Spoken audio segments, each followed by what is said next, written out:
The Forever Jobless Podcast, episode 160. Welcome to the Forever Jobless Podcast. This is the show that simplifies how to make money and gives you access to private conversations between successful entrepreneurs. Is your goal to be forever jobless?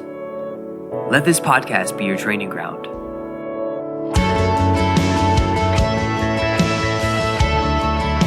I want to hear, I think I initially heard about this on the show you did with Jamie, and it was your reading stuff. And I think I had talked to you in the past. I knew you read a lot, but I didn't know how specific you were about, number one, you do it every day. You read your notes from your books every day. And number two, you probably take the most specific notes of anyone I've ever heard of. And I tend to read probably a lot more than most people, and I tend to take notes. I know you're looking through one of my books, and I have notes all throughout the book. Yep. And however, I heard your process and I'm like, holy crap, like this is 100 times better than what I do. Because half the stuff I don't even look at again, even though I intentionally took notes because I wanted to look at them again. Yeah. So talk about the amount of books you read. I think I may have mentioned you on a past episode of like how many books you were going through, and you know how most people are barely reading and barely acquiring the knowledge. So tell people how many books you're going through, how you're doing it, how you're taking the knowledge. Because I feel like most people read books, and as you know, most books are 200 pages, 190 pages are fluff. Like there's like 10 pages of information you want to take out of that book, and you've actually got it down to where it's like actually just one page. Yep. So I'll let you talk about how do you go through that process? Yeah, so each week I'm reading about 3 books, and typically it's 2 business-related books and 1 biography. So, last week or 2 weeks ago, it was Walt Disney's bio, and then the 2 businessy books were Creativity Inc. by Ed Catmull, and this book about how to never be wrong, which applies mathematics and statistics to debate.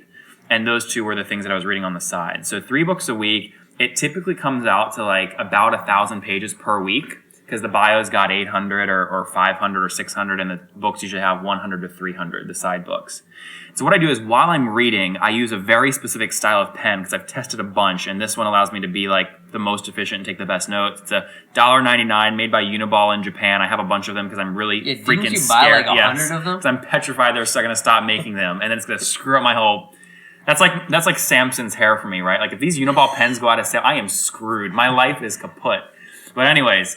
So I've used this pen, and I underline any notes that are really important. Okay, I circle any books I want to come back to, and I star any names that are interesting.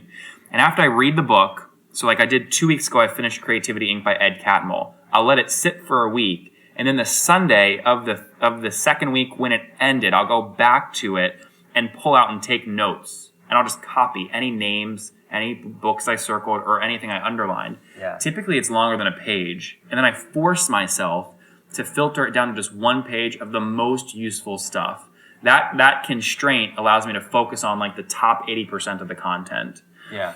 And what I then do is I take those 1-page notes and I read them once a day for like what I try to do is once a day for about 3 months, and then once a quarter for the 3 quarters. So that now we're out to a year. And then I move the frequency to about once every half year and then once a year.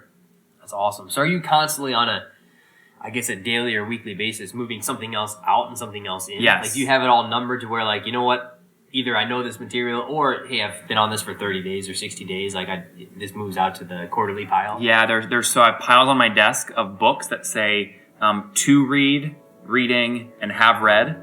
Right. And I move the books from pile to pile. And then there's notes in front of each of those piles associated with those books. So your place might look a little bit like mine. It does. Maybe a little cleaner. It does. Yes, it looks. Because I've got books and stuff laying all over the place. Yep, it looks a lot like yours. Head over to foreverjobless.com, enter your email, and subscribe to my private newsletter. I'm going to be releasing some content exclusively for people on the list. Again, that's foreverjobless.com.